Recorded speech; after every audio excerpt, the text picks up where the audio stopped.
In this session, we'll discuss the contribution of universities. In the subject that has been given by MHRD, it is written contribution of universities to the higher education sector. We know that there are contributions of universities in diversity, even within the society, and there are also, it's not that university has done everything very nicely.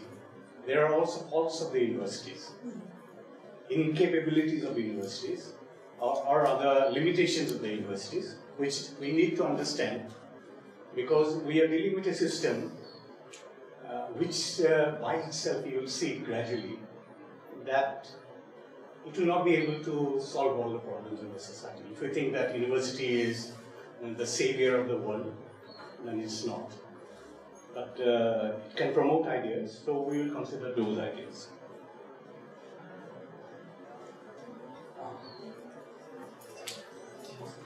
So the word university is derived from, I think you know, that is Latin word, universitas.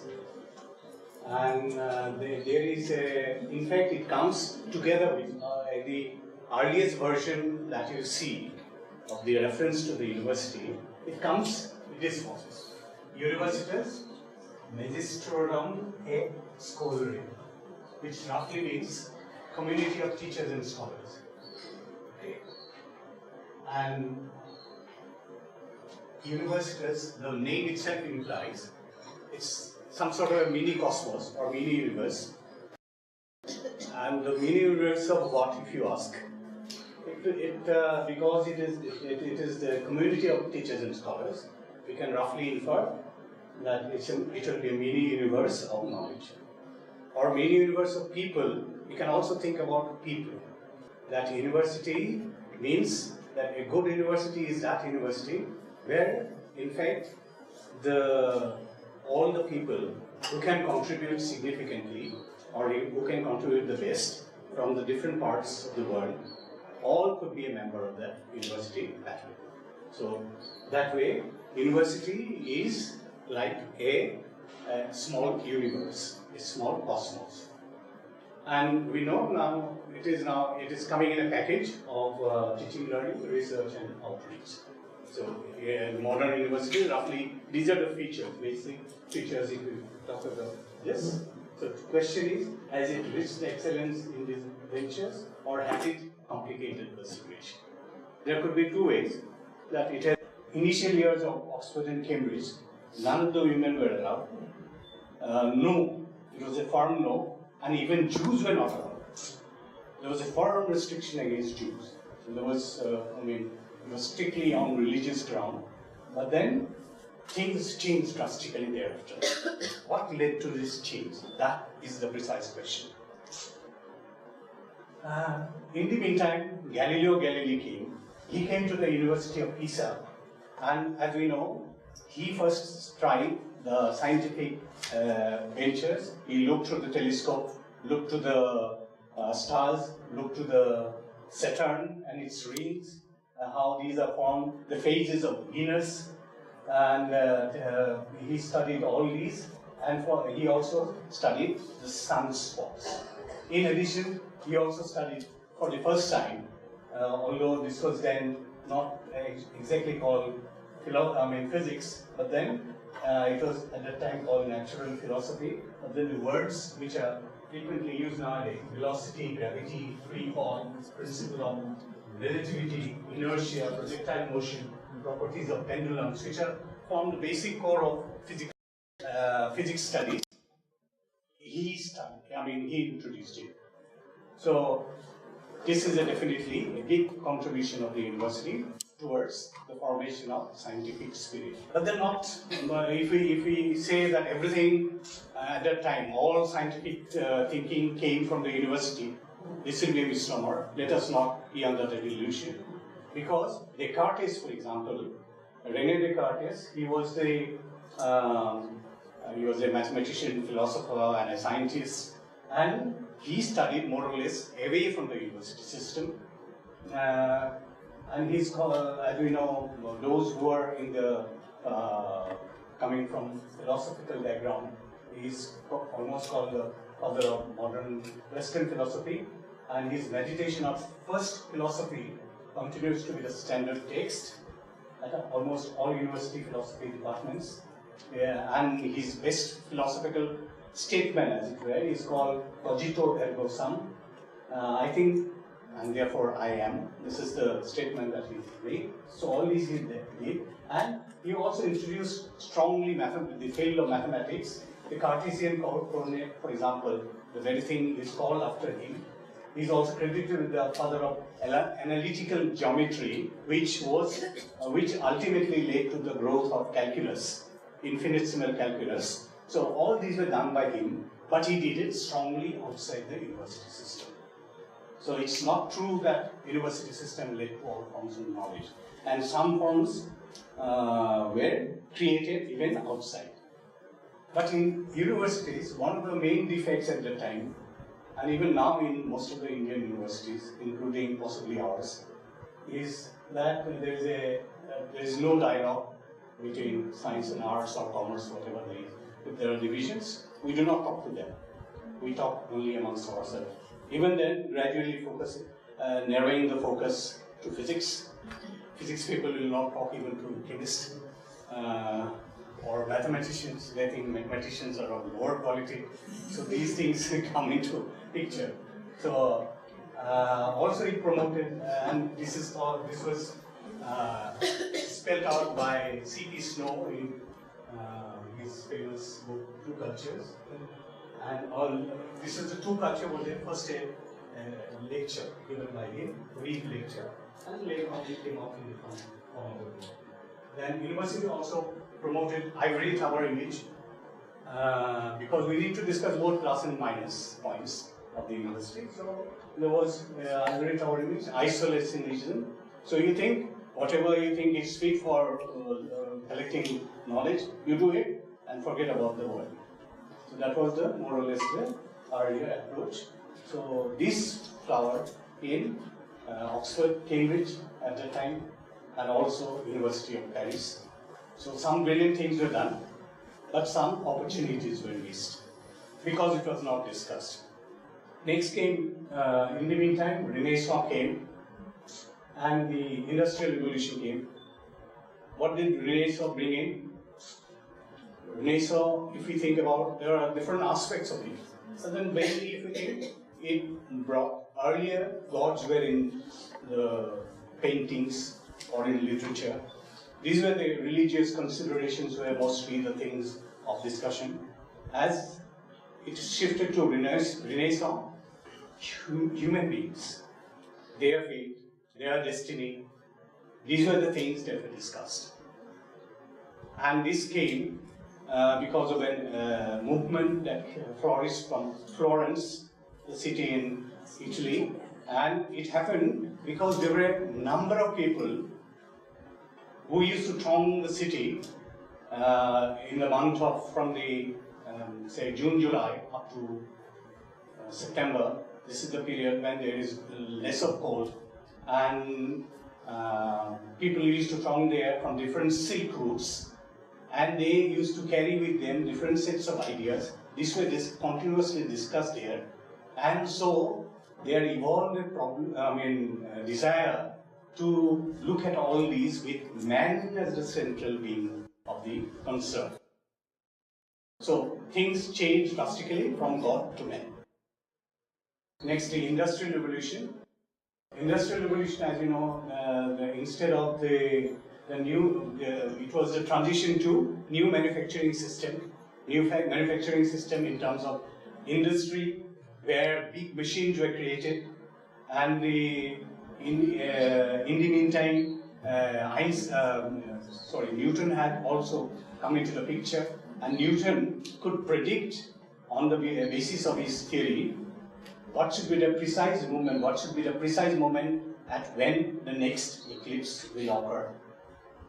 So gradually people wanted to believe that man is the new God.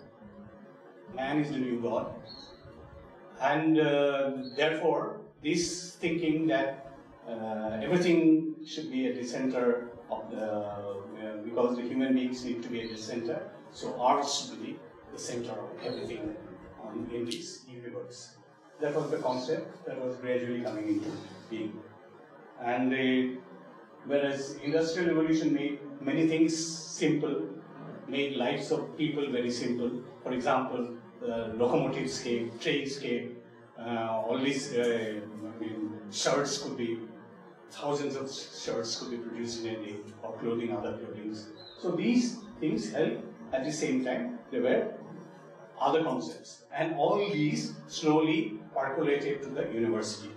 Whereas the universities like Al-Azhar University, they did not pursue this line because this was not immediately surrounding their society. This strictly happened in Europe. So European universities absorbed both these ideas of science, Renaissance, and Industrial Revolution, which totally changed the entire outlook. So humanist approaches blossomed of the Renaissance, and in fact it is in praise of this Renaissance Jawaharlal Nehru had commented later, very much later in Discovery of India, that university stands for humanism, for tolerance, for progress, for the adventure of ideas, search for truth, stands for onward march of human race towards ever higher objectives. If the university discharges their duties adequately, then it is well within the nation, well with the nation and the people. So more or less it appeared that universities can do everything. That was the idea. But then the former lines are very, very true, that if it is a university needs to be a proper university, it should stand for humanity. Then there is universities also show how caring pays. I think some of you might have seen the film Beautiful Mind. Yes. Have you? Yes. It's about, as you know, it is about a professor of the university called, in a US university, I forgot the name, which was the university? Yeah, anyway. A US university where John Nash, Professor John Nash was working. John Nash was very clever at mathematics. And he was very popular among his students. He was a brilliant teacher. But then as he went along, at some point of time, he developed some mental problems. And it was such that at some point of time, he was very violent. Okay. Now the big question was there, how universities should decide. This is an example. That here was a person who is a good teacher, good researcher, and he has got a potential for developing as one of the finest brains in mathematics. But then he has developed mental problem. So what universities should do? One immediate answer was that he should be thrown out of the university. That is an easy answer. It's like we do. Even for some students do not behave properly, what we normally do, we throw out. But we forget that we are just passing on the problem to the university, to the society. So what should be done? This was the question that came to the university, and the film itself shows how it was solved. So he was given all the care. University decided that here's a brilliant mind, we should support him, nurture him because he's a good teacher and he has the potential of being the finest, one of the finest mathematical brain of the century. So we need to support him. So all medical support was given, whatever was necessary. Although he was very violent at that time, he used to, violently hit students and even teachers, fellow teachers.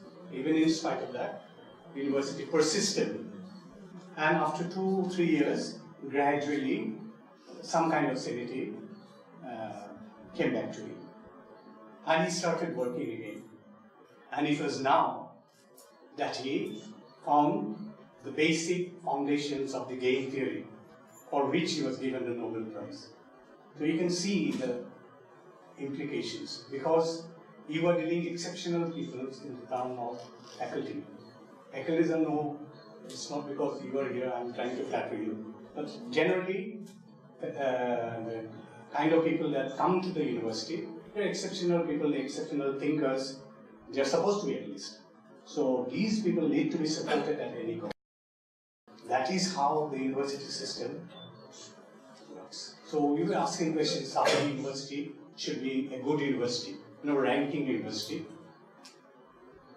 I do not know if in any of the Indian universities, including where I was, whether we have been able to show some kind of this kind of justice. So that also matters. So the universities are teaching us many things. One is to teach humility, one is to teach how to take care of both students and faculty members, because they are exceptional people. By now, the metrics of the universities are well known, well understood.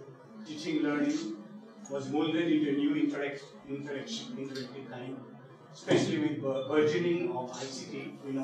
Flow of knowledge has now become possible from the West in the world of the nation. New inventions and discoveries and new thoughts have come in gallows.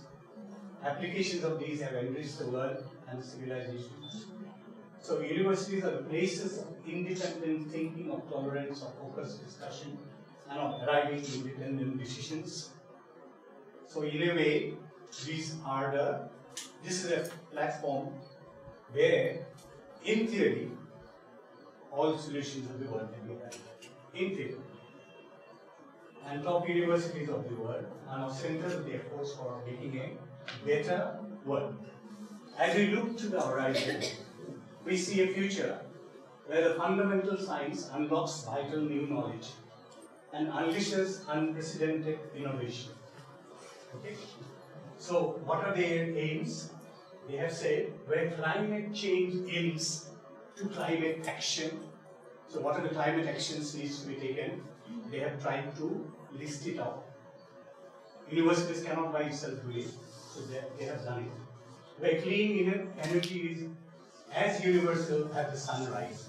So photovoltaics they have made, and if you see the kind of innovations they have done, I think within 3-4 years, the photovoltaics is going to replace many of the electric applications and also will run cars in the MIT. You can go to the website, what are their achievements, and where smart cities inspire wise communities, and a digitally daring bright goal advances for humanity, where we converge on ways to detect diseases before it has symptoms, to reduce cancer to an inconvenience. We know that there has been many talks about cancer these days. Reduce cancer to an inconvenience so that it can be fully treated, and they have shown their blueprint, and they have said that within 2-3 years it will be possible to conquer cancer. Where Alzheimer's itself is just a memory, that you forget about Alzheimer's. Alzheimer's is conquered, and that is what they have been doing. Where new nano everything solves all enormous problems. Then you solve all your day-to-day problems. It can be solved by nano things. Where daring companies of every size create thriving industries and achieve lasting progress. Where prosperity is measured not in dollars, but in currency of art, culture, and understanding. What a profound change! And it is coming from MIT, Institute of Technology. Boston, sir. Boston, MIT. Boston, where quality education is radically more available and massively more effective, which I think you said in the morning, what showed us. Yes. And where we offer the world's undiscovered talent is a physical path to a creative future.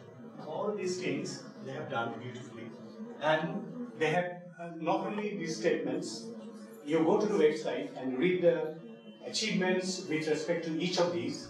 These are so inspiring. So, universities are good places, but then universities are also bad places. Yes. Universities are also bad places because it could have risen further heights. It could have taken all the debates of the world and could have addressed it the way it was done 160 years back at Oxford, the 160 years of evolution debate they have celebrated. So in their way, universities could have done. It has not done.